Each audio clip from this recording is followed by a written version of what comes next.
जिज्ञासु मित्रों, बहुत बहुत अभिनंदन आपका हमारे चैनल दिव्य सृजन स्पिरिचुअल में। और प्रत्येक दिवस की भांति आज भी रात्रि 9 बजे यह कार्यक्रम प्रारंभ हो रहा है, लाइव चर्चा का। और आज का जो विषय है मुंडको उपनिषद, मुंडक उपनिषद का तृतीय मुंडक का प्रथम खंड।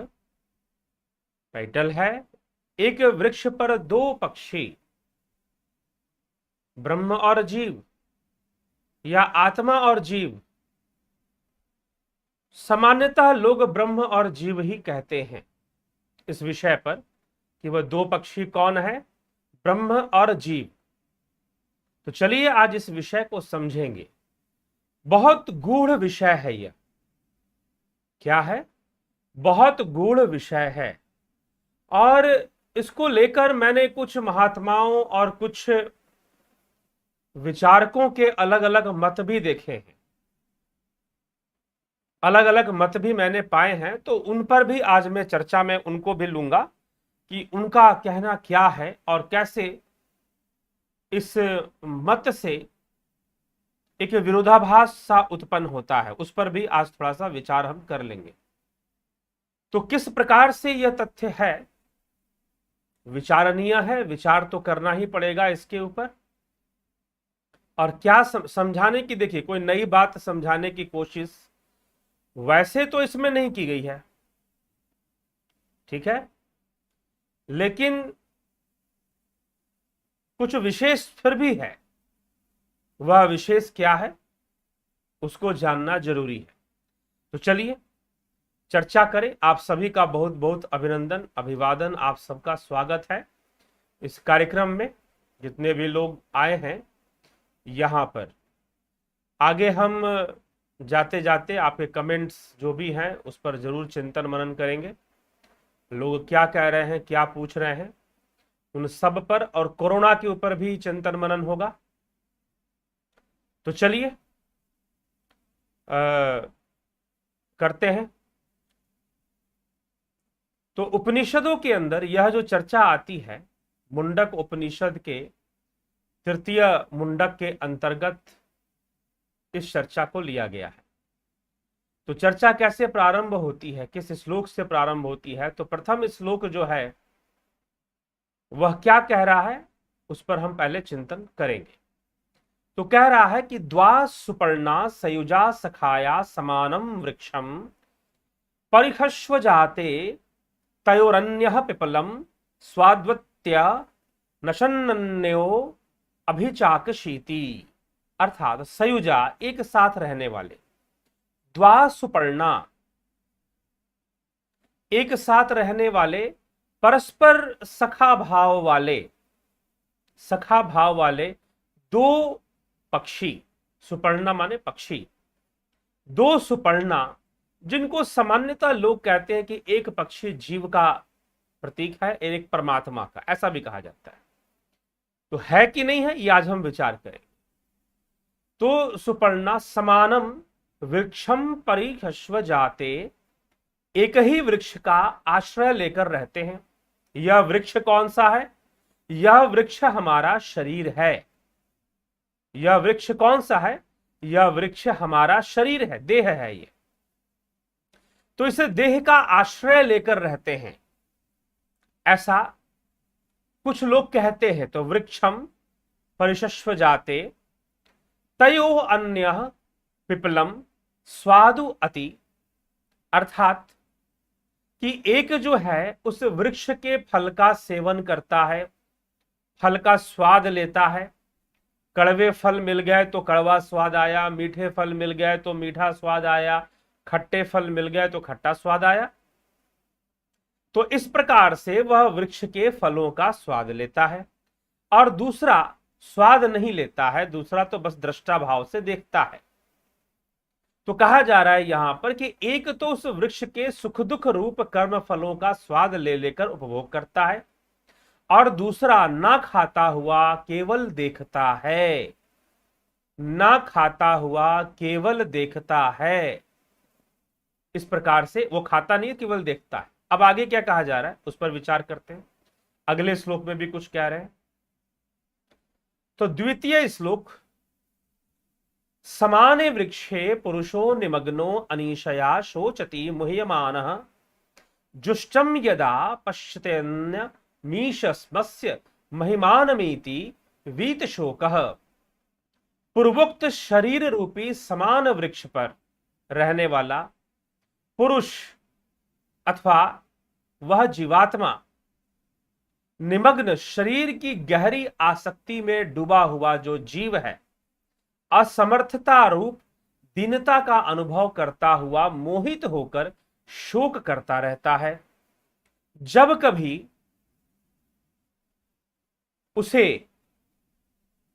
कभी सेवित अपने से भिन्न दूसरे पक्षी को देखता है तो उनकी महिमा को यह प्रत्यक्ष कर लेता है और सर्वथा शोक से रहित हो जाता है, क्योंकि जैसे वो दृष्टा भाव से बैठा हुआ है वैसा ही मुझे भी दृष्टा होना चाहिए, आसक्ति नहीं रखनी चाहिए। वो इसे बात समझ में आ जाती है जब उसे देख लेता है, जान लेता है।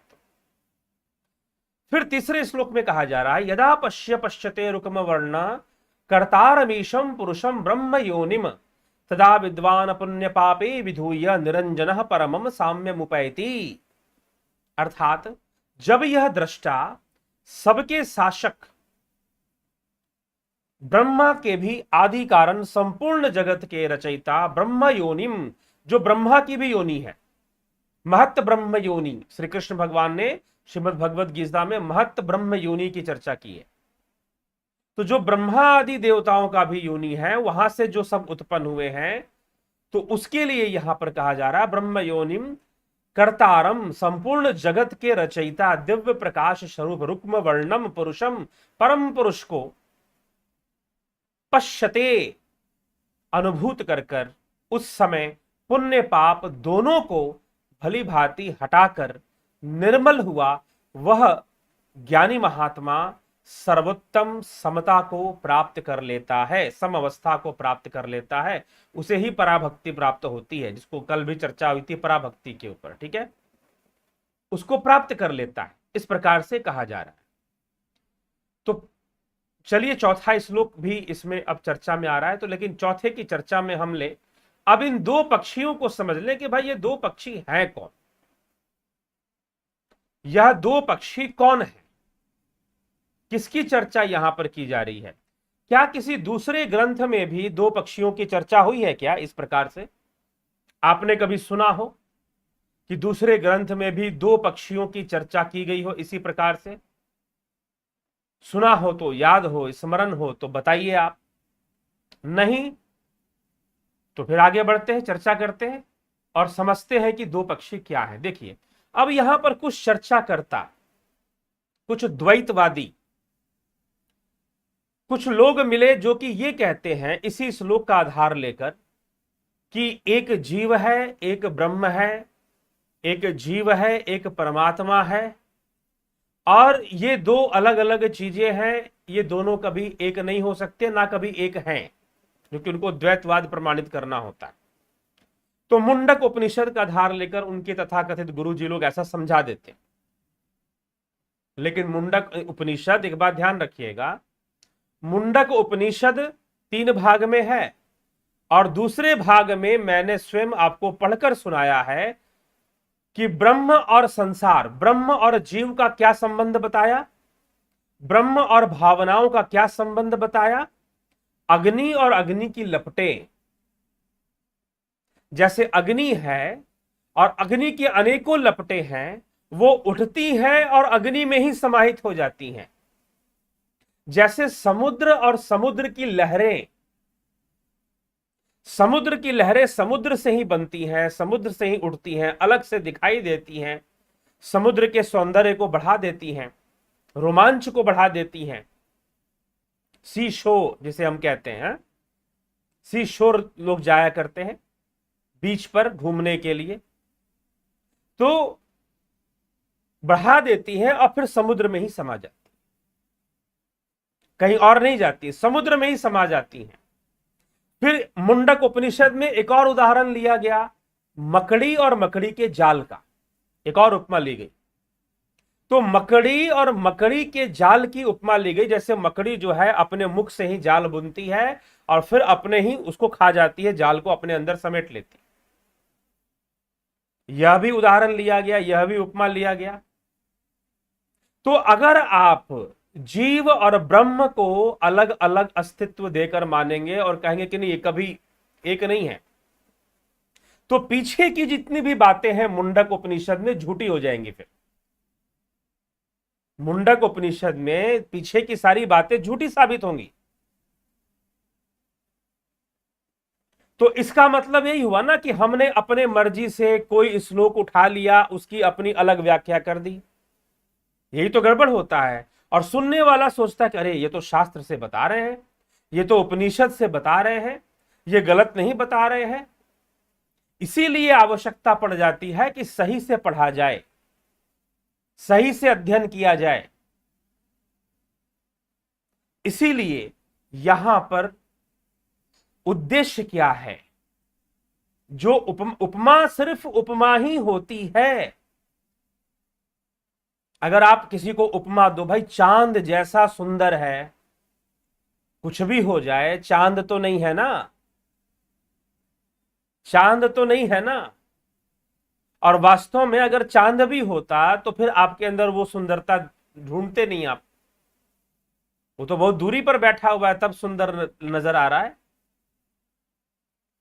तो अगर ये कहा जाए कि चांद जैसा सुंदर है कोई, तो चांद की उपमा ली गई, ठीक है, लेकिन फिर भी चांद नहीं है।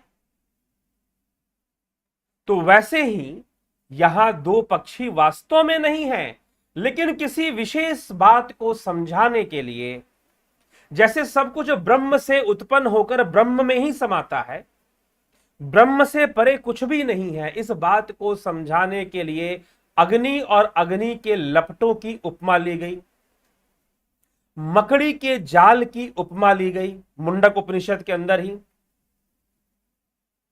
सागर और सागर के लहरों की उपमा ली गई। किसको समझाने के लिए? कि सब ब्रह्म से उत्पन्न होकर ब्रह्म में ही लय होते हैं, कहीं और नहीं जाते, ये समझाने के लिए। अब यहां पर एक दूसरा विषय समझाने के लिए यह एक दो पक्षियों की एक उपमा ली जा रही है कि एक वृक्ष पर दो पक्षी, एक वृक्ष पर दो पक्षी। अब एक पक्षी जो है वह वृक्ष के फल खाता है, सुख दुख रूपी फलों का भोग करता है, और एक जो है सिर्फ देखता है, सिर्फ देखता है।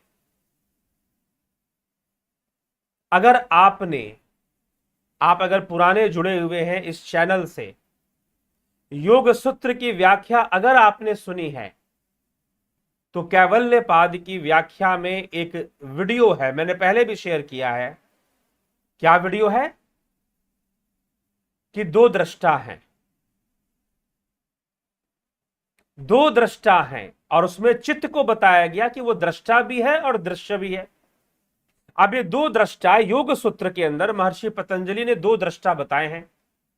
एक दृष्टा है चित्त और एक दृष्टा है पुरुष, मतलब आत्मा, क्योंकि पतंजलि ने पुरुष को ही आत्मा माना है, तो और आत्मा को पुरुष माना है। तो फिर इसीलिए एक दृष्टा है चित्त और एक दृष्टा है आत्मा, दो दृष्टा है।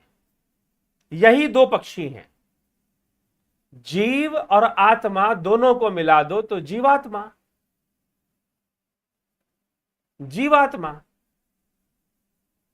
तो इस शरीर रूपी वृक्ष में दो पक्षी, एक जीव, और वास्तव में उसे जीव ना कहकर उसे आप कहिए चित्त, या उसे कहिए बुद्धि, बुद्धि भी कह सकते हैं, क्योंकि चित्त भी बुद्धि से ही विकसित हुई है, बुद्धि और अहंकार से ही विकसित हुआ है चित्त, लेकिन संस्कारों का संकलन करता है, इसलिए चित्त को दृष्टा माना गया है। चित्त दृष्टा है, इंद्रियों के माध्यम से चित्त देखता है। कौन देखता है? चित्त देखता है इंद्रियों के माध्यम से, लेकिन चित्त के माध्यम से आत्मा देख रहा है उन सभी दृश्यों को। तो चित्त जो है भोग भी रहा है, सुख दुख को संस्कारों के वशीभूत उसे कुछ अच्छा लगता है, कुछ नहीं अच्छा लगता है, लेकिन जो आत्मा है वह मात्र दृष्टा है, अनइंटेंशनल, उसका कोई इंटेंशन नहीं है, वो सिर्फ दृष्टा है। इसीलिए आत्मा को जान लेने से तुरीय अवस्था होगी, साक्षी भाव आ जाएगा, दृष्टा भाव आ जाएगा। तो वो दृष्टा भाव उसको जान लेने से आ जाएगा। तो उस पक्षी के लिए यहां पर 3 श्लोक मैंने जो पढ़ा उसका पूरा सार बता रहा हूं। तो यह जो उपमा ली गई है, 2 पक्षी, एक वृक्ष पर 2 पक्षी, कौन कौन? जीव और आत्मा। अयम आत्मा ब्रह्म है, आत्मा ही ब्रह्म है, इसीलिए जीव और ब्रह्म टाइटल में लिखा हुआ है। तो जीव और आत्मा ये 2 पक्षी हैं। महर्षि पतंजलि ने भी इस विषय को स्पष्ट किया है, लेकिन शब्द अलग हैं, शब्द अलग है, अलग शब्दों में किया है, अलग सूत्रों में किया है। अगर जिसके पास समस्या यहीं पर देखिए, जो साधना के द्वारा, अभ्यास के द्वारा जो नहीं जानता, जो मात्र रट्टू तोते की तरह जानता है कि भाई लिखा हुआ है तो हम ये जानते हैं, हमने पढ़ लिया, हमने जान लिया, हमारे गुरु जी ने ऐसा कह दिया, बस हम इसके आगे हम अपनी बुद्धि तो लगाएंगे नहीं कुछ। हमारे गुरु जी ने ये कहा है जी, बस जो गुरु जी ने कह दिया कह दिया, बाकी शास्त्र उस्त्र क्या, जो गुरु जी कहते हैं वही शास्त्र है। इस तरह की भाषा का प्रयोग किया जाता है, यही गुरुडम है, यही गुरुवाद है।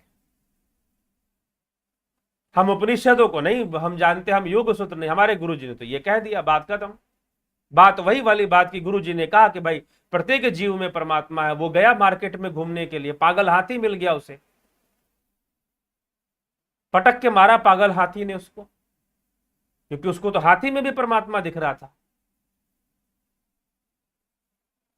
ठीक है, तो गुरु के विषय को भी चिंतन मनन से समझने का प्रयास करना चाहिए।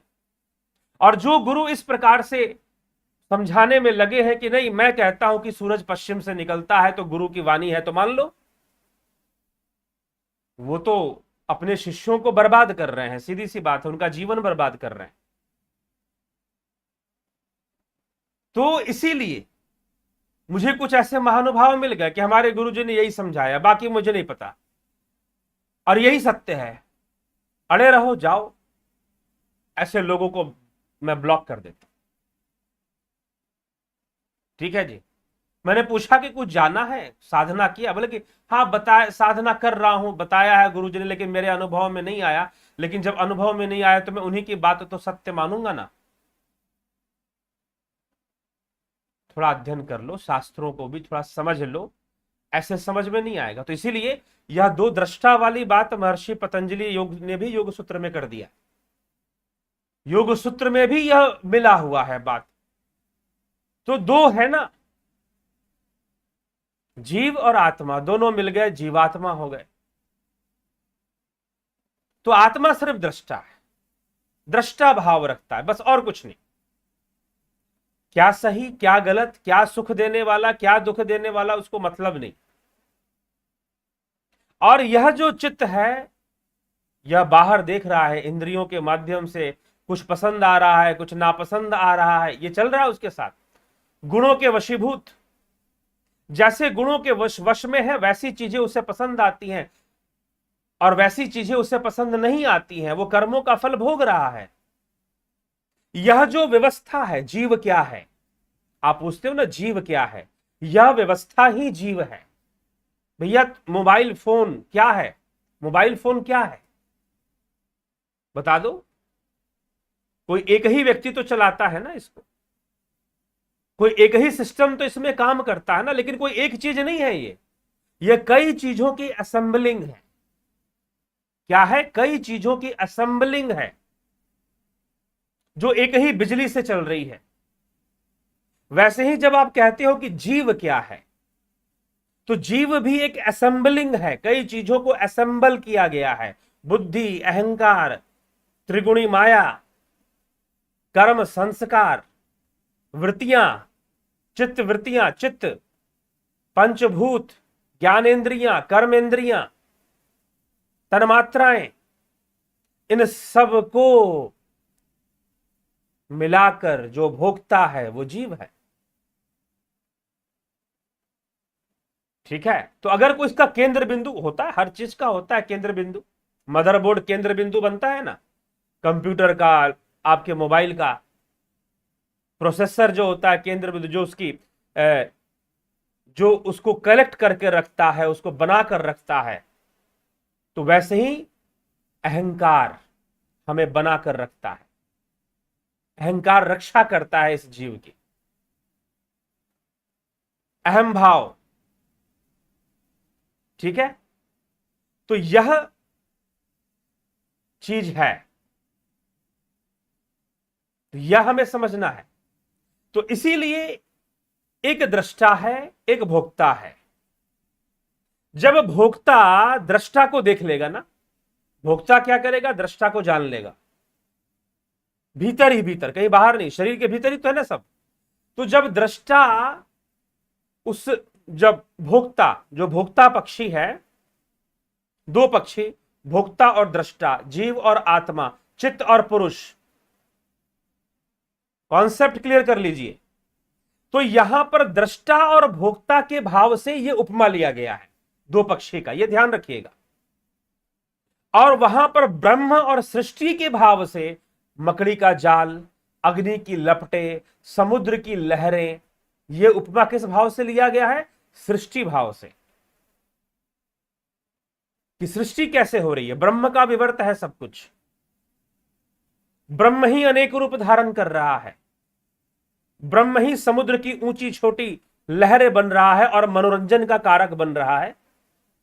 घूमने वालों के लिए लहरें जो है मनोरंजन का कारक होती हैं। समुद्र के किनारे जो लोग समुद्र तट वाले होंगे वो भली भांति जानते होंगे, या दूर दूर से लोग जो घूमने जाते हैं वो भी जानते होंगे। अग्नि की लपटें, मकड़ी का जाल, सृष्टि भाव से वो बात वहां पर बताई गई है कि सृष्टि कैसे हुई है। लेकिन यहां पर दृष्टा और भोक्ता, योग का रहस्य समझाने के लिए बताया जा रहा है, यहां चर्चा हो रही है। महर्षि पतंजलि ने बहुत समय दिया है, कई सूत्र दिए हैं इन विषयों पर, दृष्टा और भोक्ता के ऊपर, चित्त और पुरुष के ऊपर, प्रकृति और पुरुष के ऊपर। ठीक है, तो यह चित्त जो है यह भोक्ता है, चित्त के माध्यम से जीव ही भोक्ता है, उसमें अहंकार भी सम्मिलित है, उसका आधार वही बन के बैठा हुआ है जो सबको संगठित रखता है, अविद्या जनित अहंकार, तो वह सबको संगठित रखता है, तो वह भोक्ता है। लेकिन जब वो अंतर्मुखी हो जाएगा, इंट्रोवर्ट हो जाएगा, अब अंतर्मुखी होने का भी लोग बहुत गलत अर्थ निकालते हैं कई बार लोग, क्योंकि इंट्रोवर्ट हमने बोल दिया ना, इंट्रोवर्ट मतलब जो आदमी गुमसुम रहता हो, चुपचाप रहता हो, कुछ बोलता चालता ना हो, डिप्रेशन में रहता हो, अपने दुखों को, अपने चीजों को बयान ना करता हो, कुछ इस तरह के भी लोग ले लेते हैं अर्थ। लेकिन यहां पर यह अर्थ नहीं, यहां पर अंतर्मुखी होने का तात्पर्य है कि जो ध्यान बाहर है वो अंदर की ओर चले जाए। ठीक ना, तो अंदर की ओर चले जाना, जब वो क्रिया होगी तो आत्मा को जब देखोगे, वह पक्षी उस दृष्टा पक्षी को जब देखेगा तो उसमें जाकर स्थित हो जाएगा, दोनों फिर एक हो जाएंगे। और जब एक हो जाएंगे तो तुरीय अवस्था घटित होगी, साक्षी भाव, प्रत्येक अवस्थाओं के प्रति साक्षी भाव आ जाएगा। मुंडक उपनिषद का जो तीसरा अध्याय, तृतीय मुंडक है, मान के चलिए यही आधार बन जाता है मांडुक्य व्याख्या का। मांडुक्य उपनिषद की जो व्याख्या है, मांडलिका पर चर्चा करेंगे तो बृहद चर्चा चलेगी मांडुक्य उपनिषद पर। यह मत सोचिएगा कि 12 श्लोक है तो छोटे में खत्म हो जाएगा। तो मांडुक्य का आधार बन जाता है यहीं से।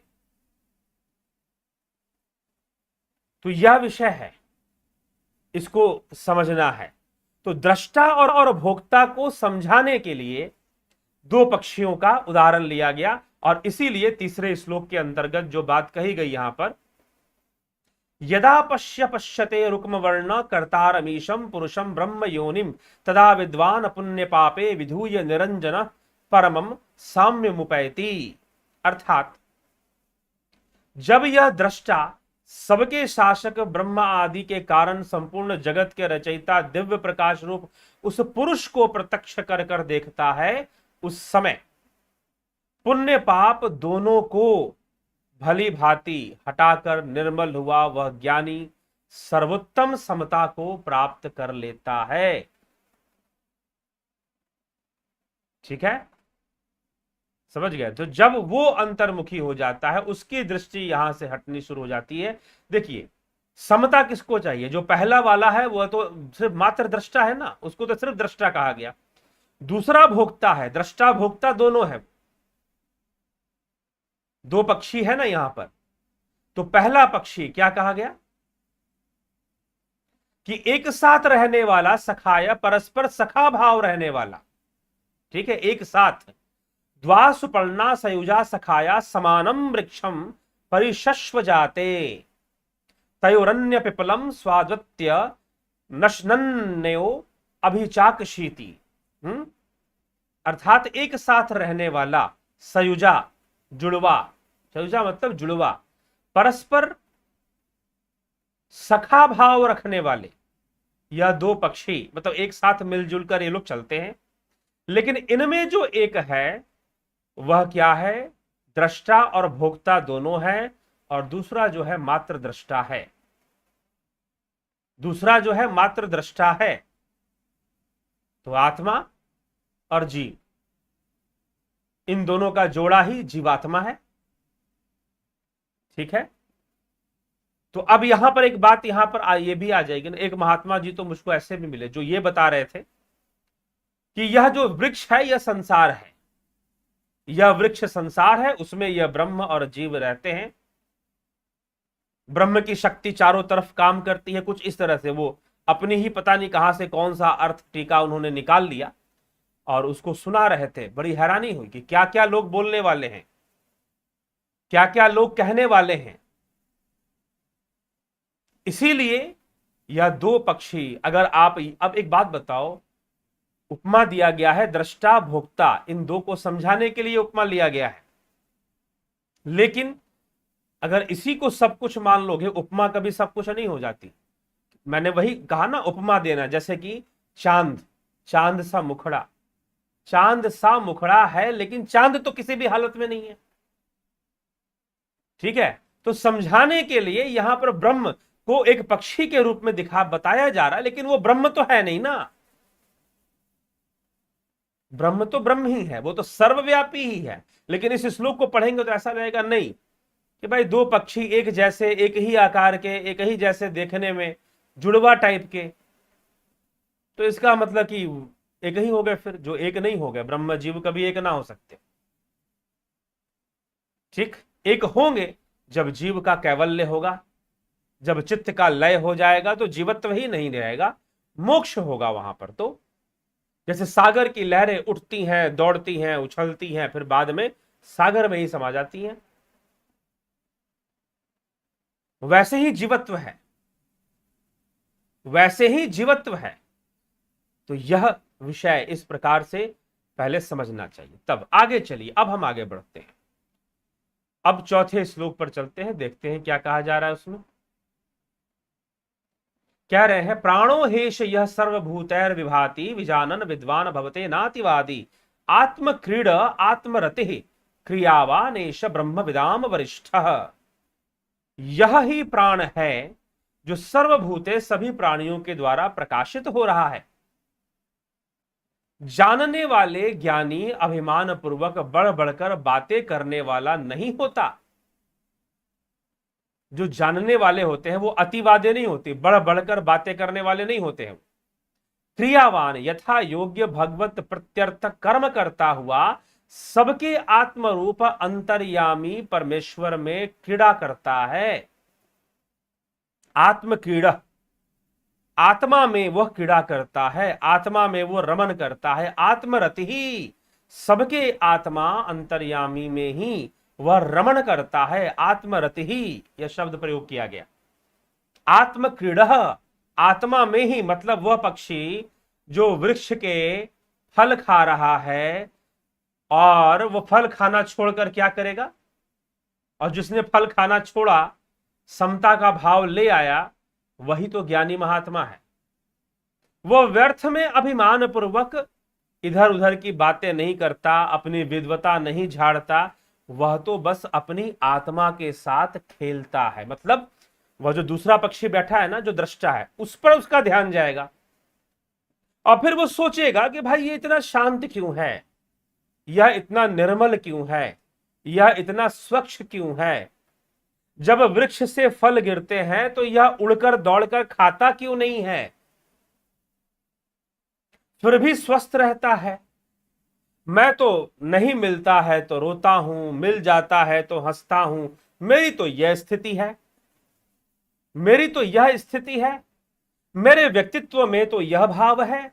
मेरा व्यक्तित्व तो खंडित व्यक्तित्व है, लेकिन यह तो अखंड बना हुआ है, और यह बैठा हुआ है, हृष्ट पुष्ट है, इसको तो कुछ होता नहीं है। मैं ही परेशान रहता हूं, कभी भागता हूं उस फल की ओर कि वृक्ष से फल गिरा तो खा लूं, नहीं गिरता तो रोता रहता हूं, रोता रहता हूं। ठाकुर रामकृष्ण परमहंस कहते हैं, संसार का दुख ऊंट के समान। रेगिस्तान में ऊंट को कुछ नहीं मिलता, नागफनी के पौधे मिलते हैं, कटीली झाड़ियां मिलती हैं। जब भूख लगता है तो वही खा लेता है, भूख लगा तो खा लिया और फिर बैठकर रोता है। क्यों? क्योंकि उसके जो कांटे हैं उसके जबड़ों में चुभ जाते हैं और वहां से रक्त निकलता है, खून निकलता है, दर्द होती है, तकलीफ होती है उसे। लेकिन तकलीफ सहते सहते वो घाव भी भर जाता है और उसे फिर भूख लगती है तो फिर वही कांटे खाता है। यह उस पक्षी का भी हाल है कि जैसे ही कोई फल गिरा उड़कर दौड़कर जाएगा, खाएगा, और दूसरा वाला मस्ती से अपना बैठा हुआ सिर्फ देख रहा है और कुछ नहीं कर रहा, सिर्फ देख रहा है। तो जब यह पक्षी अपने दूसरे भाई को देख लेगा ना अच्छे से, भाई यह तो ऐसा है, मैं क्यों चक्कर में पड़ा हुआ हूं, मैं भी इसके जैसा हो जाऊं, तो वह अपनी आत्मा में ही क्रीड़ा करेगा, अपनी आत्मा में ही रमण करेगा। आत्म क्रीड़ा, आत्मरति ही, ना कि व्यर्थ ही अपने अभिमान को बताने का प्रयास करेगा, तरह तरह की बकवास करने की कोशिश करेगा, तरह तरह की बातें बोलने की कोशिश करेगा। नहीं, वो इस चक्कर में पड़ेगा नहीं। ठीक है, तो इसीलिए वह आत्मरमण करेगा। तो इस प्रकार से यहां पर वर्णन इस श्लोक के अंदर चौथे श्लोक में हो रहा है।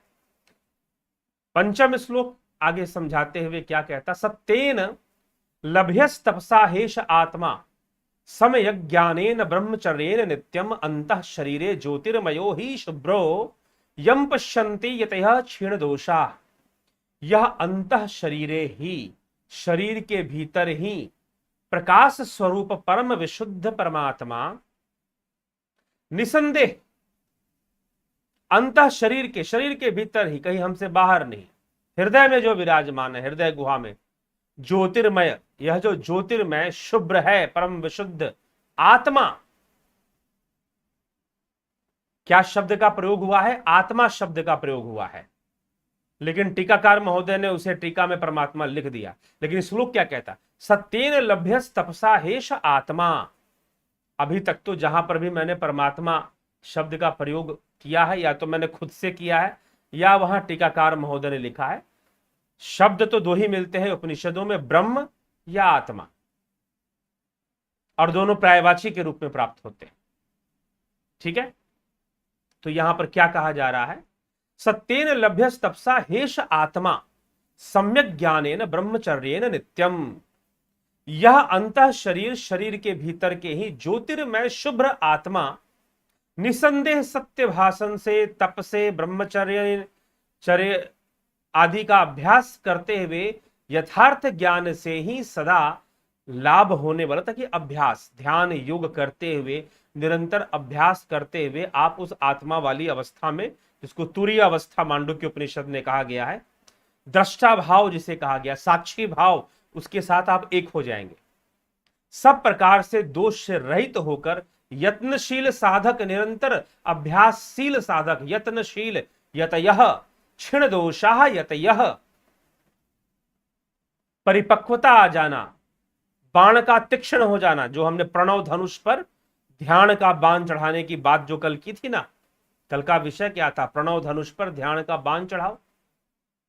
तो वह जब तीक्ष्ण हो जाएगा ध्यान, तब जाकर क्या होगा, फिर तब क्या होगा, तब जाकर उसे जान पाएगा, उसका साक्षात्कार कर पाएगा, उसकी अवस्था को प्राप्त कर पाएगा। सत्यमेव जयति नानृतम सत्येन पंथा विदितो देवयानः येनाक्रमन् तयुर्षयो ह्याप्त कामा यत्र तत् सत्यस्य परमम निधानम।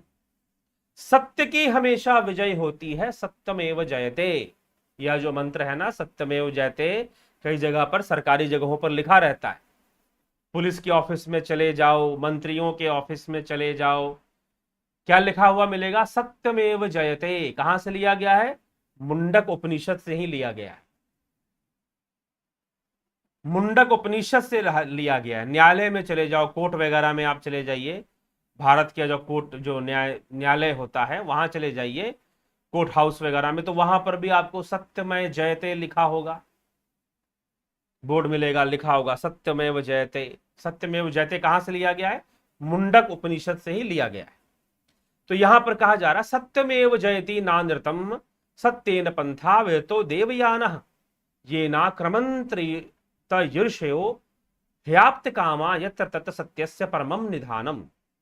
सत्य ही विजय होता है, झूठ नहीं, क्योंकि वह देवयान नामक मार्ग सत्य से परिपूर्ण है, जिससे कि पूर्ण काम ऋषि लोग, पूर्ण काम अर्थात जिनकी कामनाएं पूर्ण हो चुकी हैं, गमन करते हुए जहां वह सत्य स्वरूप परब्रह्म तक पहुंच जाते हैं, परब्रह्म तक उत्कृष्ट धाम को वह प्राप्त होते हैं। परमम निधानम, उत्कृष्ट धाम है वो, सत्य रूपी, सत्य रूपी धाम को, परम धाम को वह प्राप्त होते हैं। तो पूर्ण काम जो ऋषि हैं, जो साधना करते हुए संपूर्ण कर्मों को पूर्ण करने वाले, कामनाओं का अंत करने वाले, वो पूर्ण काम है। अंत करना मतलब उनकी पूर्णता को प्राप्त कर लेना, ये नहीं कि उसका कोई अधूरी कामनाएं उनकी बाकी रह गई, संसार में नहीं रहती। जो पूर्ण काम हो चुके हैं, उन ऋषियों के लिए ऐसा कहा जा रहा है कि वह सत्य का मार्ग चयन कर कर सत्य के परम धाम को, सत्य रूपी परम धाम को प्राप्त हो जाते हैं। आगे कहा जा रहा है, तो यहां तक की बात अगर हम देखें तो क्या समझाने का प्रयास किया गया कि सत्य की, यहां तक एक विषय है जो कि मुंडक उपनिषद के प्रथम खंड में लिया जा रहा है। अभी और भी इसमें श्लोक हैं, लगभग 4 श्लोक आपको और मिल जाएंगे, 3 से 4 श्लोक। तो उनकी जो चर्चा है कल भी हम कर सकते हैं, तो उनकी चर्चा को कल लेते हैं, कल कर लेते हैं। और वह भी इसी विषय पर है, लेकिन थोड़ा सा विषय बदल भी रहा है उसमें, तो उसको हम उसी के अनुसार लेंगे। तो जिज्ञासुओं, ये जो जिन श्लोकों पर आज हमने चिंतन किया, प्रथम श्लोक से लेकर हमने सप्तम श्लोक तक, 7वें श्लोक तक हमने आज चर्चा की। कल कुछ और चर्चा हम इसी विषय पर करेंगे, कुछ और इससे संबंधित जो विषय है। तो सप्तम नहीं, सत्यमेव जयते तक हमने चर्चा की है आज। तो 6ठे श्लोक तक, सत्यमेव जयते तक श्लोक पर चर्चा हुई है। कल 7वें से 10वें श्लोक तक, 10वें श्लोक तक ही है। तो हम कल के व्याख्यान में उसको अलग विषय के रूप में हम उसको ग्रहण करेंगे, सुनेंगे।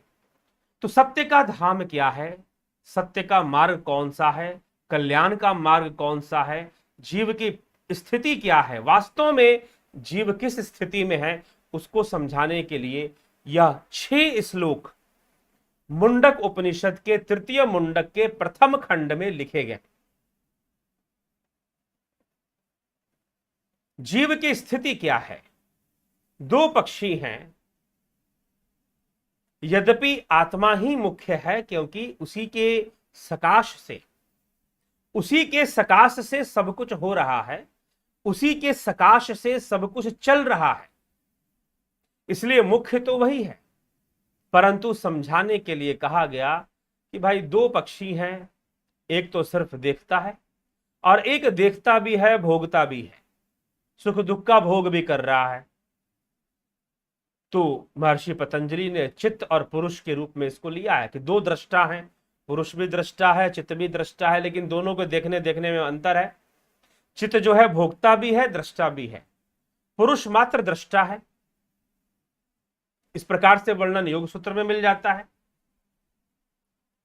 तो यही विषय इन 6 उसमें बताया जा रहा है कि यह जो चित्त है, यह जो जीव है, वह दूसरे पक्षी को देखे, अपनी दृष्टि उस पर डाले और उसके साथ वो रहे, उसके साथ क्रीड़ा करे, उसके साथ वह रमन करे। जैसे बताया गया कि वह आत्मा रूपी जो दूसरा पक्षी है उसी में क्रीड़ा करता है। आत्म क्रीड़ा, आत्मरति ही, आत्मा में ही रमन करता है। इस प्रकार से यह बताया गया कि वह उसी के साथ रहे, उसी में। तो फिर क्या होगा, इसकी जो समस्या है बार बार सुखों को भोगना, बार बार दुखों को भोगना, यह खत्म हो जाए। पुनरपि जननम पुनरपि मरणम पुनरपि जननी जठरे शयनम इह संसारे खलु दुस्तारे कृपया पाहि पार मुरारे। बार बार जन्म बारंबार पाया, मरण दुख हर बार झेला, पुनर्जननी जठर में या सुख दुखों का खेल खेला। ठीक है ना, सुख दुखों का खेल खेला। ये दूसरे पक्षी की यही हालत है, बार बार जन्म लेना, बार बार मरना उसका चलता रहता है और सुख दुख भोगता रहता है चक्रवत विधि की गति, ऊपर कभी नीचे कहते, कभी सुख दुख न रहते सम, कभी आते कभी जाते, कभी लगा रहेगा ना। तो वह पक्षी क्या करे, उसके लिए अच्छा क्या है कि बेचारा सुख दुख से उसे मुक्ति मिले। तो वह जो दूसरा पक्षी जो दृष्टा है उसके साथ खेलना शुरू कर दे, उसी के साथ रमण करना शुरू कर दे, सारी समस्या दूर हो जाएगी। दृष्टा भाव उसके अंदर लोहा और चुंबक, चुंबक के साथ लोहा रह ले तो फिर लोहे के अंदर भी चुंबकत्व आ जाता है, मैग्नेटिज्म क्रिएट हो जाता है। ठीक है, तो वो उस पक्षी की ओर दृष्टा डाले, उसके साथ क्रीड़ा करे, उसके साथ रमन करे, तो वही सत्य का मार्ग है। और ऐसे विद्वान, ऐसे ज्ञानी जन उस सत्य के मार्ग पर चलते हुए सत्य रूपी परम धाम को प्राप्त करते हैं। परमम निधानम, वह सत्य रूपी परम धाम को प्राप्त करते हैं और सत्य की ही विजय होती है। वह जो दूसरा पक्षी है, जो मात्र दृष्टा है, वह सत्य रूप है, उसके जीवन में अविद्या नहीं है, वह अविद्या से परे है। क्योंकि अविद्या की सृष्टि तो बुद्धि और अहंकार से होती है। बुद्धि, अहंकार, चित्त, मन, इंद्रियां, पंचभूत, यह अविद्या है, यह माया है। तो वह उस अविद्या से परे है, इसलिए उसके अंदर मात्र दृष्टा भाव है, उसमें कोई आसक्ति नहीं है। उसके लिए ना कोई दृश्य सुंदर है और ना ही उसके लिए कोई दृश्य कुरूप है, उसके लिए सब सम है। वो ऐसा दृष्टा भाव लेकर है। इसका दुख, यह बेचारा दुखी है बहुत। आत्मकथा है, यह अपनी कहानी है। यह कहानी दो पक्षियों की जो कहानी किसकी है भाई, अपनी ही तो कहानी है ना। स्वयं के अंदर झांको, यही तो है, और क्या है। तो दूसरा जो है वो बेचारा बहुत दुखी है, कभी मीठे फल, कभी कड़वे फल, कभी खट्टे फल, कभी फल ही नहीं गिरता, भूखे रहना पड़ता है। तो फिर देखता है, जब उसकी दृष्टि मुड़ेगी, घूमेगा, अरे ये दूसरा पक्षी, ये तो चुपचाप बैठा हुआ है भाई, ये तो कुछ नहीं करता। उसके साथ वो लगेगा, उसका सारा ध्यान उसकी तरफ जाएगा, खेलेगा उसके साथ, उसी के साथ रमन करेगा, सत्य का मार्ग उसे मिल जाएगा। वो साक्षी भाव में वो भी चला जाएगा और वो भी दुखों से परे हो जाएगा, वो भी दुखों से परे हो जाएगा। उसके अंदर भी दृष्टा भाव आ जाएगा, साक्षी भाव आ जाएगा। तो यह समझाने के लिए 6 श्लोकों में वर्णन है। और ऐसा करने से ही परम धाम का अधिकारी बनेगा, परम धाम की प्राप्ति करेगा, ऐसा वर्णन है। अब आगे का जो विषय है, 4 श्लोक और अभी इस खंड में बाकी है, वो कल के व्याख्यान में हम शुरू करते हैं। ठीक है मित्रों, तो मुझे लगता है कि यह विषय निश्चय ही आपको स्पष्ट हुआ होगा, कुछ समय हुआ होगा। जब इस प्रसंग को पढ़ो तो स्वयं के अंदर झांको। किसी पेड़ की कल्पना मत करो कि किसी पेड़ पर दो पक्षी बैठे हैं, नहीं, कंफ्यूज हो जाओगे। अपने अंदर आंख मूंद लो, दो पक्षी कौन भैया? एक हमारा मन सुख दुख में भटकता रहे, एक आत्मा वह ब्रह्म भीतर ही बैठा हुआ, दृष्टा भाव से सब कुछ देखता। लेकिन यह जो मन है वो भटकता है, कभी सुखी होता है, कभी दुखी होता है, हाँ, कभी अवसाद में होता है, कभी उल्लास में होता है। आत्म मंथन करो, अपने भीतर झांको इस दो पक्षियों के इस छोटी सी दृष्टांत के माध्यम से। ठीक है, तो चलिए चलते, बोलने के लिए बहुत कुछ है, इशारा ही बहुत होता है समझने के लिए, तो और समय की मर्यादा हो। तो चलिए, तो सबका बहुत अभिनंदन। कमेंट्स देख ले। रेणु पांडे जी, मरा हुआ शरीर में आत्मा होता है तो फिर वो चलायमान क्यों नहीं है? अकेला चेतन स्थित होता है क्या? अकेला चेतन स्थित होता है क्या? मरे हुए आत्मा तो सर्वव्यापी है, सर्वव्यापी होने के कारण अपने मूल स्वरूप में वह मरे हुए शरीर में भी होता है। मूल स्वरूप एक मूल प्राण है, उस मूल प्राण की अभिव्यक्ति पंच प्राण के रूप में है जिससे शरीर चलता है। इन पंच प्राण रुक जाते हैं जब मृत्यु आती है, तो पंच प्राण के रुक जाने से वह मूल प्राण नष्ट नहीं होता, वह सूक्ष्म शरीर के साथ गमन कर जाता है, निकल जाता है। ठीक है, लेकिन जब बात आत्मा की करेंगे, वह तो सर्वव्यापी है, तो मृत शरीर में है। मृत शरीर मृत इसलिए है क्योंकि उसका जो सिस्टम था, जीव के रहने का जो आधार था, वो नष्ट हो चुका है। ड्राइवर कहां जाके बैठेगा ये बताओ? जो गाड़ी ठीक ठाक चलेगी वही तो बैठेगा ना भाई। और जो गाड़ी एक्सीडेंट कर गई या खराब हो गई, नहीं चल रही है, छोड़ो उसको, छोड़कर ड्राइवर निकल जाएगा। ठीक है, तो छोड़ के जो निकल गया वो जीव है, वो भी आत्मा से है, और यह जो मृत पड़ा हुआ है वह भी आत्मा से है। यही तो पिछले उपनिषद में, कठोपनिषद में इसकी चर्चा है। ठीक है, इस विषय की कि मृत शरीर में भी आत्मा विद्यमान है। साफ साफ श्लोकों में इसी बात को लिख दिया गया। कैसे है? सर्वव्यापी होकर। सब कुछ तो उसी का विवर्त है भैया। अभी क्या चर्चा हो रही थी? समुद्र से लहरें उठती हैं और समुद्र में ही समा जाती हैं। भावना रूपी लहरें, भावयुक्त लहरें, यह भावना ही तो जीव है। बिना भाव के जीव होता ही नहीं है। तो वह वहीं से उठता है, उसी में समाता रहता है, चाहे वो स्थूल शरीर हो, अब चाहे सूक्ष्म शरीर हो, जो भी हो। तो स्थूल शरीर भी टिकता तो नहीं है, उसकी भी गति हो जाती है। जीव ने उसे छोड़ दिया, जीव ने उसे संभाल के रखा हुआ था। ड्राइवर ने गाड़ी चलाया, गाड़ी को संभाला, गाड़ी किसी काम के नहीं, पड़ी हुई है। देखते हो ना, पुलिस स्टेशन के सामने कई बार कबाड़ गाड़ियां पड़ी है, बुरी स्थिति हो जाती है उनकी। वैसे ही शरीर गल जाएगा, सड़ जाएगा, मिट्टी में मिल जाएगा, नहीं तो भस्म हो जाएगा दाह संस्कार कर देने से। मिल गया, वो मिट्टी से निकला था, मिट्टी से बना था, मिट्टी में मिल गया। शरीर की यह गति, आत्मा फिर भी है, क्योंकि चाहे जो भी बन रहा है वह सब उसी से बन रहा है। मिट्टी है, मिट्टी से घड़ा बना है। आप घड़े का इस्तेमाल कर रहे हो, घड़ा टूट गया, घड़े में छेद हो गया, आपने उसका इस्तेमाल बंद कर दिया, बस। जो घड़ा टूट गया ना, वो मृत शरीर है। मिट्टी तो फिर भी है। घड़े का अस्तित्व ही खत्म कर दो, मिट्टी तो फिर भी रहेगी ना, मिट्टी का अस्तित्व खत्म नहीं होगा। आप घड़े को तोड़ दीजिए, पूरा तोड़ दीजिए, थोड़ा सा टूटा, आपके इस्तेमाल का नहीं है, पानी उसमें से रिसेगा, ड्रॉप ड्रॉप गिर जाएगा।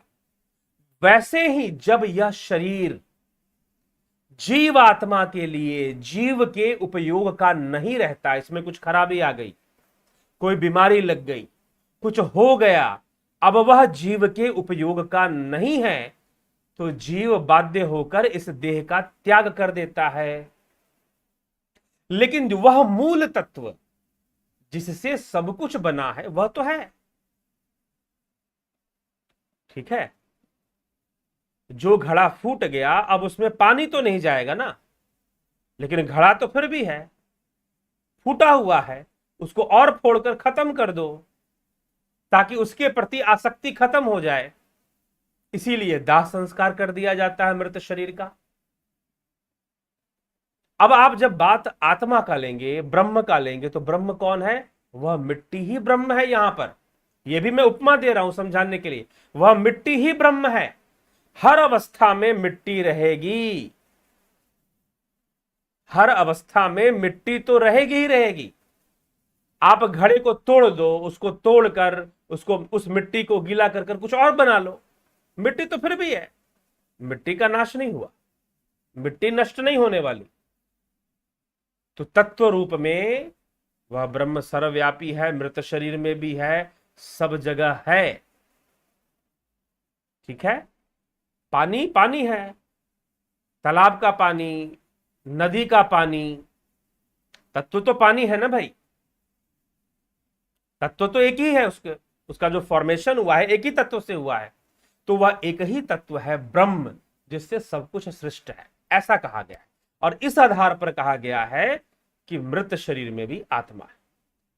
ठीक है, बस इसको स्पष्ट कर लीजिए।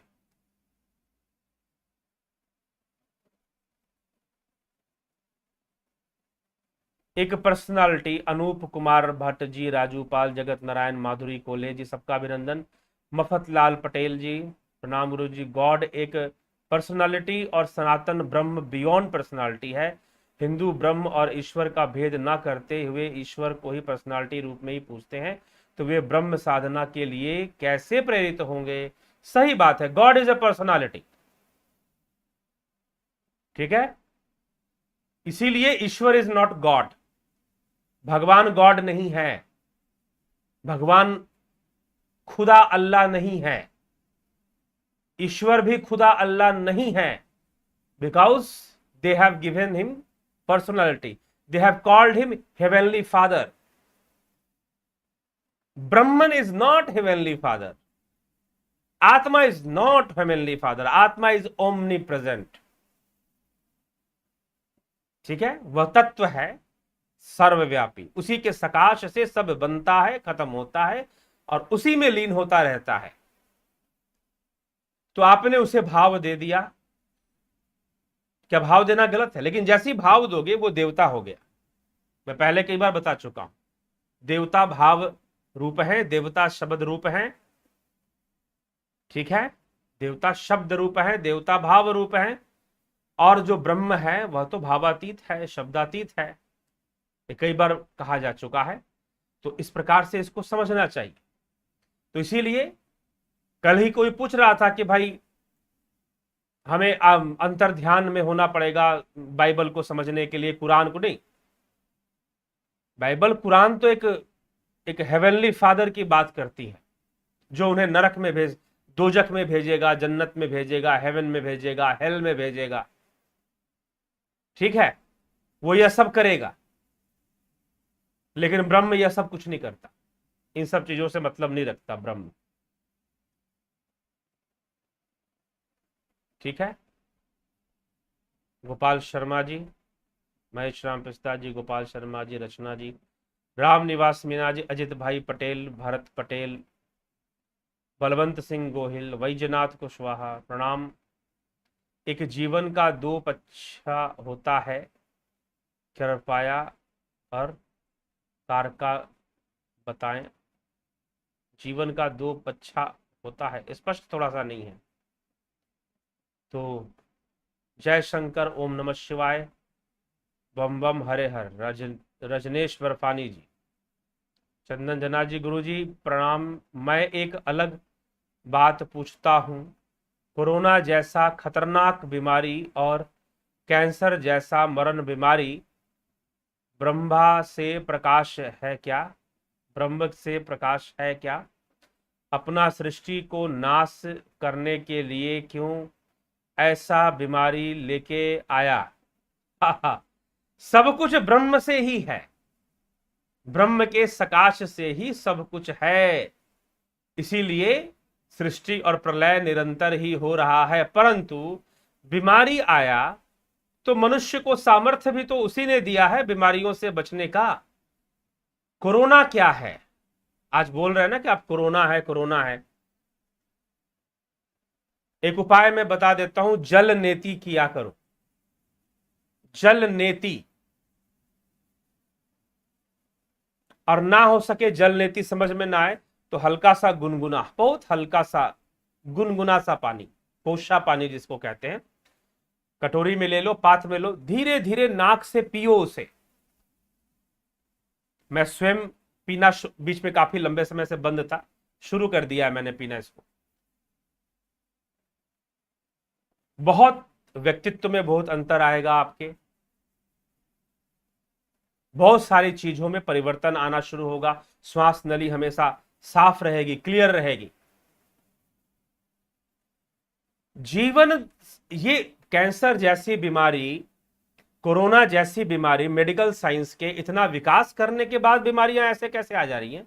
आने ही नहीं चाहिए थी। ला इलाज बीमारी, वो तो छोड़ दीजिए, आजकल एक ला इलाज बीमारी है ऑटो इम्यून, जिसमें कि आपका इम्यूनिटी सिस्टम ही आपको नुकसान पहुंचाता है। और इसके पीछे कारण क्या है? वैक्सीन। जो बहुत सारे वैक्सीन आप लगाते हैं ना बचपन से ही वैक्सीन वैक्सीन वैक्सीन वैक्सीन लगा देते हैं। उम्र बढ़ने दीजिए, सब बीमारी के रूप में सामने आने वाला है। इतनी एंटीबॉडीज बढ़ा लोगे कि आपकी एंटीबॉडीज, आपकी इम्यूनिटी पावर ही आपको नुकसान पहुंचाएगी। वो बीमारियों को क्या मारेगी, वायरस और बैक्टीरिया क्या मारेगी, वो आपको ही मारना शुरू कर देगी। अति सर्वत्र वर्जते, किसी भी चीज का अति होना। तो मनुष्य ने अपने जीवन शैली के साथ, अपने साथ भोगों को भोगने के लिए गलत किया, बहुत तरह के गलत आदतें लगवा ली, गलत खान पान कर लिया, गलत रहन सहन कर लिया, प्रकृति से दूर चला गया। तो बीमारियों को तो भाई, बीमारियां अनंत हैं, अनेकों, कुछ भी। इसलिए एक संतुलन की अवस्था हम खो देते हैं और इन बीमारियों को मौका मिलता है। फिर कोरोना कुछ भी नहीं। अगर आप संतुलित होना जानते हैं, अग्नि और जल तत्व, इन दोनों का संतुलन अपने शरीर में बनाए रखिए। कई विधि का प्रयोग हो सकता है इसको बनाने के लिए। तो अग्नि और जल तत्व का संतुलन अगर शरीर में बनाए रखेंगे, कोरोना कुछ नहीं करने वाला आपका। क्यों चिंता करते हो? किसी बीमारी को बढ़ावा मत दो। कैंसर क्यों होगा? ठीक है, पेट क्लियर रखो, कब्ज मत होने दो। क्यों कैंसर होगा? गोमूत्र का सेवन कर लो। विटामिन सी की मात्रा कम मत होने दो शरीर के अंदर, खासकर कोरोना से लड़ने के लिए। तो कर्म कीजिए, कर्म कीजिए, ठीक ना।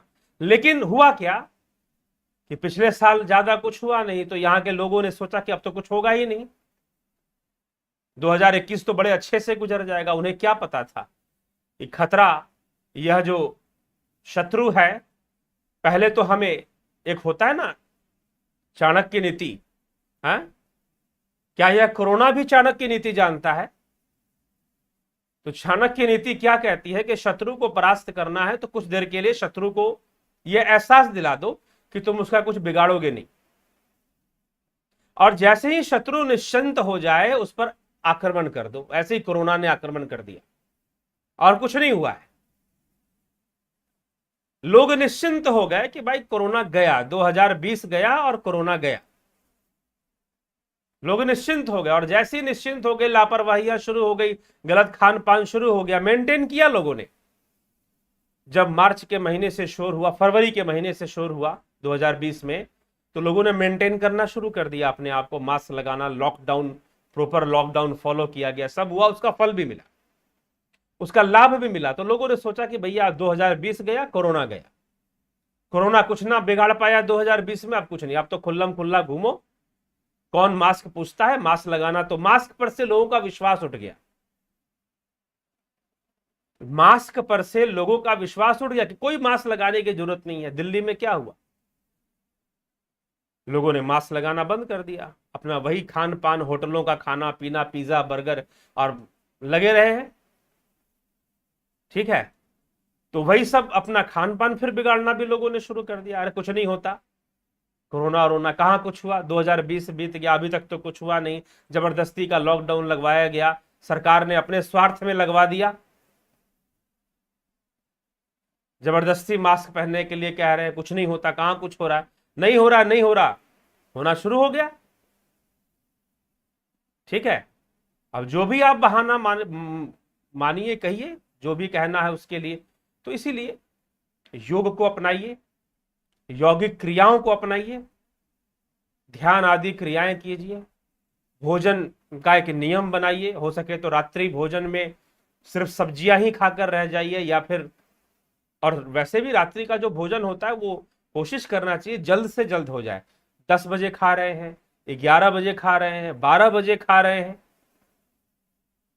नहीं, आयुर्वेद के अनुसार तो सूर्यास्त से पहले खा लेना चाहिए, क्योंकि भोजन को पचाने के लिए अग्नि तत्व चाहिए, और सूर्यास्त हो जाने के बाद वो जो जठराग्नि है पेट के अंदर, उसमें थोड़ी कमी आ जाती है। इसीलिए बहुत अधिक प्रोटीन वाली चीजें जैसे दालें हैं, चने हैं, यह रात्रि के समय नहीं खाना चाहिए। खीरा आदि सलाद वगैरह है, यह भी रात्रि के समय नहीं खाना चाहिए, इस तरह से बताया जाता है। तो इन सब चीजों का ध्यान रखना चाहिए। तो अपने खान पान का ध्यान रखें, और इम्यूनिटी पावर का ध्यान रखें। ऐसी भोजन में कमी लाएं जो पेट में बहुत ज्यादा देर तक टिकने वाला है। ऐसा भोजन करें जो निकल जाएगा, साफ हो जाएगा, तो कोरोना को बहुत बड़ा सहारा मिल जाएगा फिर। ठीक है, तो ये सब चीजों का ध्यान रखें, और ऐसी चीजों का सेवन बनाए रखें। गोमूत्र का भी सेवन कर सकते हैं। ठीक है, कैंसर से भी बचने के लिए लोग करते हैं, कोरोना में भी सहायता करेगा। जहां तक मेरा अनुभव है, कोरोना में भी सहायता करेगा। बहुत लंबे समय तक मैंने गोमूत्र का सेवन किया है, इधर कुछ महीनों से फिर छूटा है, पिछले साल भी सेवन किया था काफी, कई महीने तक इसका। तो गोमेध अर्क, गोमेध अर्क जिसे कहते हैं, गोधन अर्क भी कहा जाता है उसे, तो उसका भी सेवन करेंगे तो बहुत लाभ पहुंचेगा। जो लोग नहीं सेवन करते ना, एक बार सेवन करके देखना, सही वाला। मार्केट में कुछ कंपनियां ऐसा भी है जो बहुत डाइल्यूट कर कर बेचती हैं, मतलब उसमें पानी की मात्रा ज्यादा होती है, डाइल्यूट कर कर बेचती हैं। और कुछ, गोधन अर्क अलग चीज है और गोमूत्र अलग चीज है, दोनों में फर्क है, ये भी ध्यान रखिएगा। गोमूत्र तो हम उसे भी कह सकते हैं जो गाय के द्वारा मूत्र विसर्जित हुआ है, उसे भी आप गोमूत्र कहते हैं। लेकिन गोमेध अर्क जो है, उसी का अर्क निकाला जाता है, उसका सेवन, वो औषधि है, औषधि है, तो उसका तो गले में एक जलन पैदा करता है। लेकिन उसी के गले में जलन पैदा करेगा जिसके गले में अशुद्धि है। और जो लोग रेगुलर इसको लेने वाले हैं, पीने वाले हैं, उनको पता नहीं चलता, उनको तो पानी की तरह शुरू शुरू में लगता है, लेकिन बाद में पानी की तरह निकल गया ऐसा लगेगा। लेकिन अगर गले में इंफेक्शन है तो गोमेध अर्क गले में जलन पैदा करेगा यहां पर। ठीक है, जल नेति क्रिया करें, नाक से पानी पीने का थोड़ा अभ्यास करें, नासिका से गुनगुना पानी, नाक से ठंडा पानी नहीं पीते, यह ध्यान रखिए। तो यह पीने का अभ्यास करें। कुंजल क्रिया बहुत अच्छी क्रिया है, करें। उसमें क्या होता है कि बैठकर करना चाहिए, महीने में एक बार, नहीं तो अभी जैसे कोरोना का इन्फेक्शन होने की बहुत ज्यादा संभावना है। मैं तो पहले कल भी मैंने बोला कि भैया कोई बचेगा नहीं, पहुंचेगा सबके पास, आज नहीं तो कल पहुंचेगा सबके पास। अपनी तैयारी कर लो, बी प्रिपेयर। तो पानी पीजिए, बैठकर, बैठकर पानी पीजिए, गरम नमक वाला पानी। पीने के बाद 1 गिलास 2 गिलास मध्यम गति से, ना बहुत धीरे धीरे ना बहुत तेज तेज, बहुत तेज तेज भी नहीं पीना है लेकिन धीरे भी नहीं पीना है, मध्यम गति से पानी पीजिए। पी लेने के बाद 3 गिलास पी गए, 3, 3.5, 4, जब जहां तक पी सकते हैं पिए, और फिर उस पानी को बाहर निकालिए। थोड़ा सा अपने एक हाथ को अपने पेट पर यहां रखिए, नाभि के पास, हल्का सा दबाइए, झुक जाइए 45 डिग्री के एंगल पर ऐसे, और 2 अंगुली मुख के अंदर डालकर, ना भी डालिए तो अपने आप भी निकल जाता है, थोड़ा सा डालकर पानी को बाहर निकालिए। कुंजल क्रिया कहते हैं इसको, ठीक है। हफ्ते में 1 बार कर लीजिए, डेली मत कीजिएगा, ठीक है। 3 दिन में कर लीजिए, ज्यादा दिक्कत महसूस हो रहा है तो। कफ और पित्त, पेट के अंदर से कफ और पित्त दोनों को बाहर निकालते हैं। ये सब बहुत, अगर इसका कर लिया तो कोरोना टिकने वाला नहीं आपके, अगर आ भी गया तो टिकेगा नहीं वहां पर, टिकना उसके लिए मुश्किल हो जाएगा। बोलेगा कि भाई ये विचित्र आदमी है, भागो यहां से। सब अंदर डालते ही ये बाहर निकाल रहा है, ठीक है। तो फिर कोरोना आपके साथ रहने वाला नहीं है, उसको परेशानी हो जाएगी फिर, ठीक है। तो इसीलिए कई उपाय हैं। अब जिनका अब समस्या जानते हैं यहां पर क्या हो जाती है। समस्या यह है कि आज तक तो जल नेति कभी की नहीं, उम्र हो गई 60 की, उम्र हो गई 55 की, कभी जल नेति की नहीं, कभी कुंजल क्रिया किया नहीं, कभी शंख प्रक्षालन किया नहीं, शंख प्रक्षालन कभी किया नहीं, पद्मासन कभी लगाया नहीं, ठीक है। अब करे तो करे क्या। अब जिसने आज तक कभी जल नेति नहीं की, वो अचानक सोचे मैं तो आपको इतना इतना पानी जो है सीधा नाक से पी जाता हूं, क्योंकि पहले का अभ्यास किया हुआ, छूट गया, बीच में छूट भी गया तो दोबारा, जिसने पहले कर रखा है, मान लो बीच में छूट भी गया है तो उसको दोबारा उठाने में उतनी दिक्कत नहीं होगी। लेकिन जिसने आज तक किया ही नहीं, उसके लिए तो दिक्कत है, ठीक है। तो इसीलिए मित्रों, नहीं भी किया, हिम्मत कीजिए, धीरे धीरे शुरू कीजिए। कोरोना, ये मत सोचिए कोरोना आ जाएगा तब करेंगे ना, शुरू कर दीजिए, ठीक है। इन क्रियाओं का अभ्यास शुरू कीजिए, साहस बनाइए और कर सकते हैं। बहुत कठिन नहीं है, लेकिन सावधानियां बरतनी पड़ती है। कुंजल क्रिया में भी सावधानी लेनी पड़ती है। शंख प्रक्षालन तो बिना गाइडेंस के करना ही नहीं चाहिए, इसलिए मैंने शंख प्रक्षालन करने की बात अभी नहीं, उसके बारे में बता रहा हूं। लेकिन शंख प्रक्षालन जब तक सही से पता ना हो तब तक उसको प्रैक्टिस नहीं करना चाहिए, खतरनाक भी हो सकता है। तो शंख प्रक्षालन ना करें, कुंजल क्रिया कर ले, जल नेति कर ले, ठीक है। तो इन सब क्रियाओं को अगर करते हैं, कोरोना भाग जाएगा, डर जाएगा वो आपसे, ठीक है। तो यही है, इम्यूनिटी पावर पर अपने ध्यान दीजिए, आंवला वगैरह का सेवन कीजिए, आंवला कैंडी ले आइए, आंवला के प्रोडक्ट्स वगैरह जो होते हैं उनका सेवन करते रहिए, विटामिन सी मिलता रहेगा। क्योंकि दुकानों में विटामिन सी की गोलियां नहीं मिल रही हैं, ज्यादातर दुकानों में। बड़े शहरों में शायद मिल भी जाएं, छोटे शहरों में दिक्कत आ जा रही है, क्योंकि विटामिन सी एक इम्यूनिटी, कोरोना के अगेंस्ट लड़ने के लिए एक बहुत बड़ा इम्यूनिटी बूस्टर है। नींबू महंगे हो गए हैं कितने, नींबू बहुत महंगे हो गए कोरोना के कारण, क्योंकि नींबू रिच सोर्स है विटामिन सी का। तो कुछ भी हो उसको बढ़ाने का, इसलिए ध्यान देना पड़ेगा। अपने ओरल हेल्थ पर भी ध्यान दीजिए, और कीटाणु ना बने मुख के अंदर, उसको जगह ना मिले, माउथ वॉश वगैरह भी यूज करते रह सकते हैं। तो ध्यान देना पड़ेगा। इस तरह से कुछ नहीं करेंगे, गड़बड़ हो जाएगा, ठीक है। सुबह जल्दी उठिए, व्यायाम कीजिए,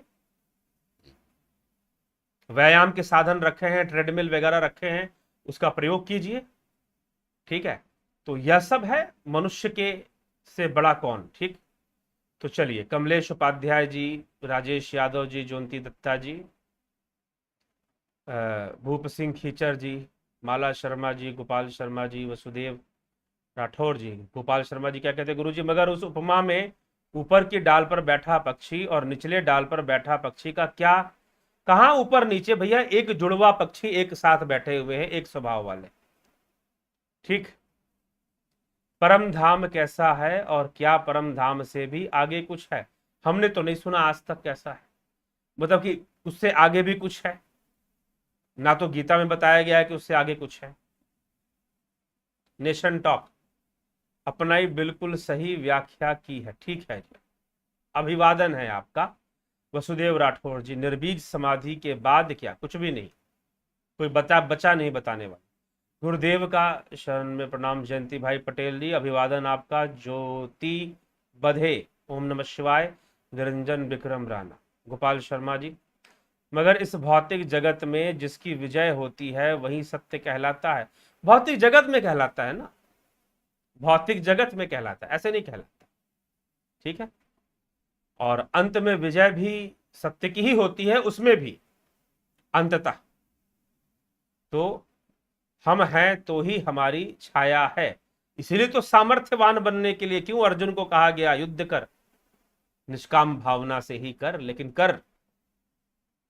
कर्तव्य पालना की बात क्यों आ जाती है? इसलिए जब जमीनी बात हम करेंगे तो वही आ जाएगा कि निष्काम भावना से कर्तव्यों की पालना करनी चाहिए।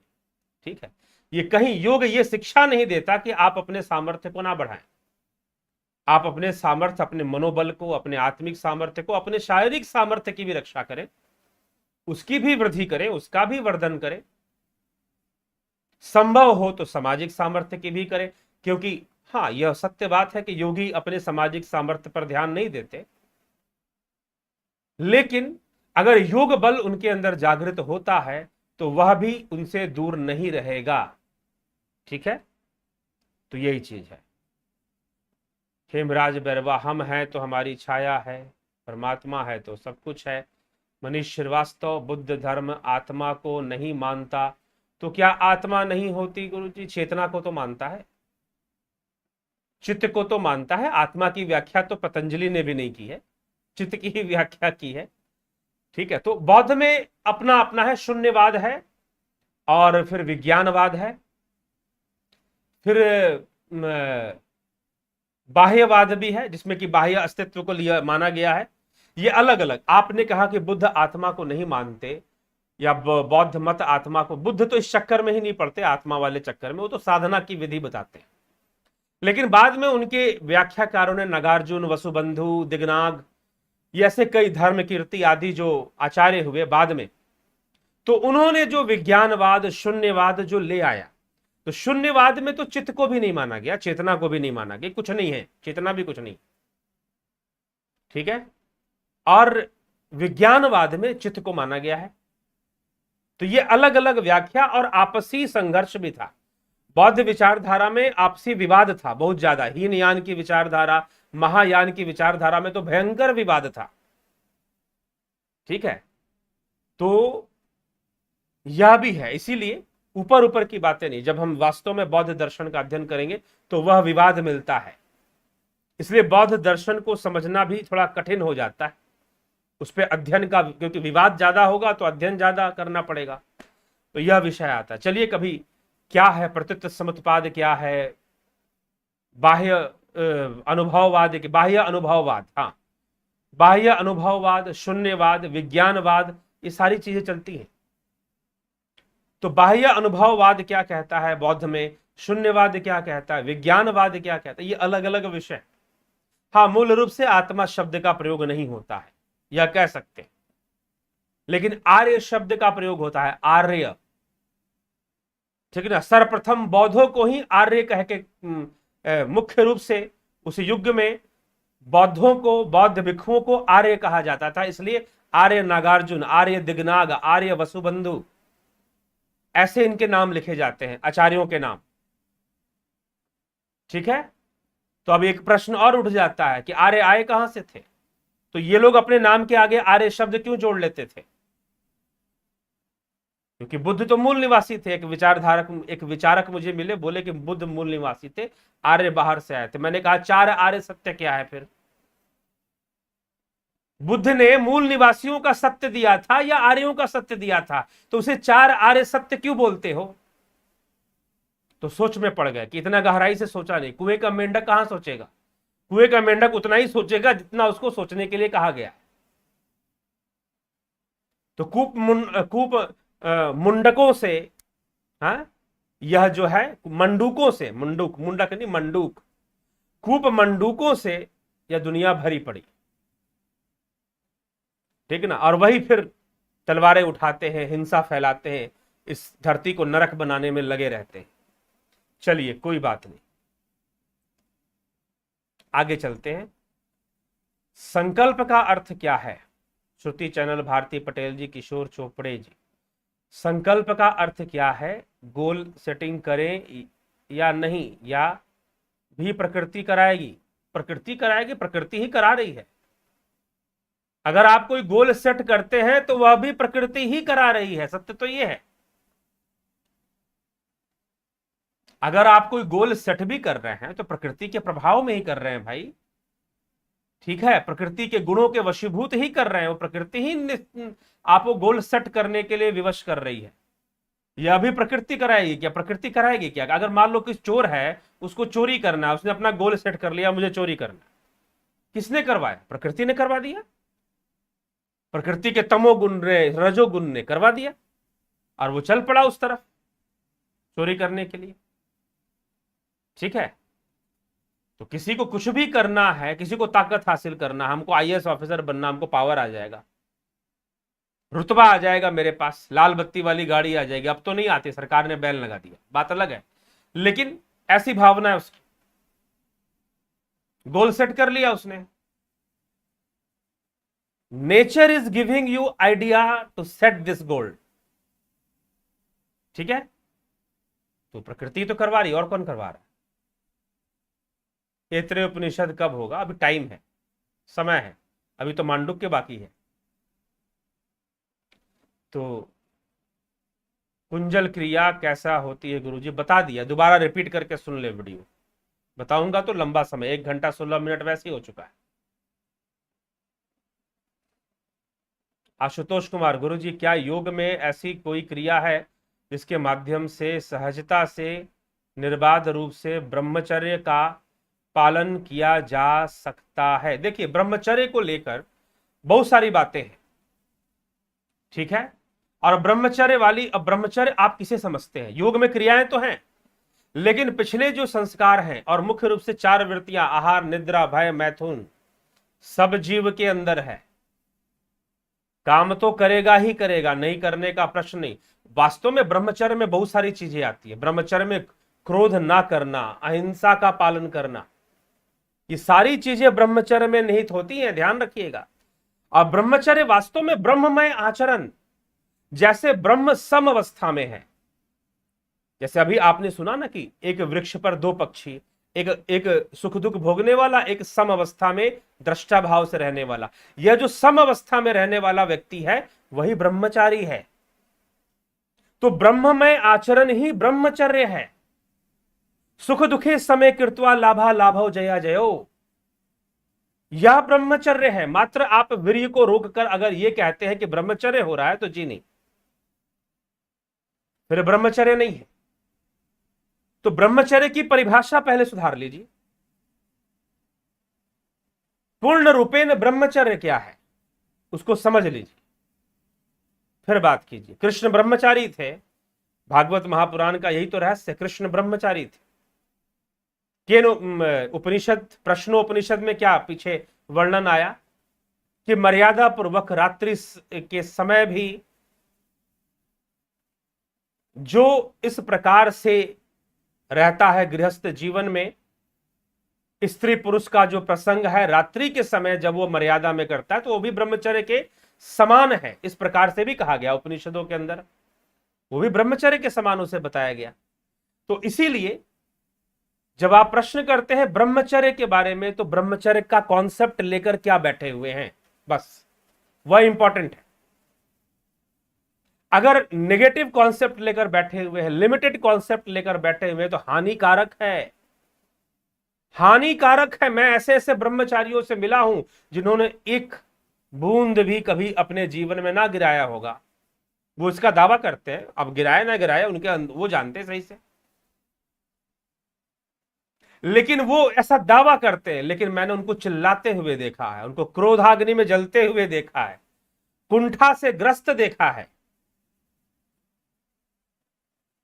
ठीक है, होना तो चाहिए था कि उनके अंदर हमेशा एक निश्चिंतता बनी रहे, अगर वो ब्रह्मचारी है तो ब्रह्मचर्य का मतलब मात्र इतना नहीं है कि आपने वीर्य के प्रवाह को रोक लिया, बस यही। अगर इसी को ब्रह्मचर्य समझते हैं तो गलत रास्ते पर हैं, सीधी सी बात, गलत रास्ते पर हैं आप। ठीक है, और आप अपना नुकसान करेंगे, आत्मघाती बन जाएंगे स्वयं के लिए। तो इसीलिए कृष्ण से बड़ा ब्रह्मचारी कौन, सीधी सी बात, शिव से बड़ा ब्रह्मचारी कौन। तो ब्रह्मचर्य का वास्तविक अर्थ समझ लीजिए, नहीं तो अपना ही नुकसान करेंगे और कुछ नहीं होने वाला। ठीक है, चलते हैं अब आगे। वेदना की असर शरीर को है तो वेदक कौन? वेदना का असर शरीर को है तो वेदक कौन का क्या मतलब भैया? क्या इसमें प्रश्न का अर्थ क्या क्या कहना चाहते? जो भोग रहा है वही स्वयं कारण है, वही तो भोग रहा है, दूसरा भोग नहीं रहा। एक पक्षी भोग रहा है, एक नहीं भोग रहा। मिल उसको भी रहा है, वो शांति से है, ये शांति से नहीं है, ये परेशान हो रहा है, स्वयं के कारण परेशान है। वो उस तरफ से आसक्ति हटाकर, ध्यान हटाकर उस तरफ अपना ध्यान कर दे तो भोगना नहीं पड़ेगा, वेदना नहीं होगी। बस इतनी सी बात है। चलिए मित्रों, तो इसी के साथ विराम देंगे चर्चा को। काफी कुछ कमेंट्स हैं शेष, तो चलिए अब रह गया तो रह गया, समय भी काफी बढ़ रहा है। ध्यान रखते हुए समय का आज मैं विदा लेता हूं आप सभी से, और फिर मिलेंगे कल रात्रि 9 बजे लाइव चर्चा में। जुड़े रहे, बने रहे। बहुत बहुत अभिनंदन आपका जुड़ने के लिए। चैनल को सब्सक्राइब शेयर भी जरूर कर दिया करें। अगर आपको लगता है कि इस चैनल पर दिए जाने वाले जो कंटेंट है, जो सामग्री है, जो व्याख्यान है, अगर गुणवत्तापूर्ण है तो निश्चय ही, अगर हाँ लोगों को जानना चाहिए, आपके अंदर लगता है ऐसा, तो निश्चय ही शेयर भी किया करें ताकि लोग जान सकें। तो बहुत बहुत आभार आप सभी का।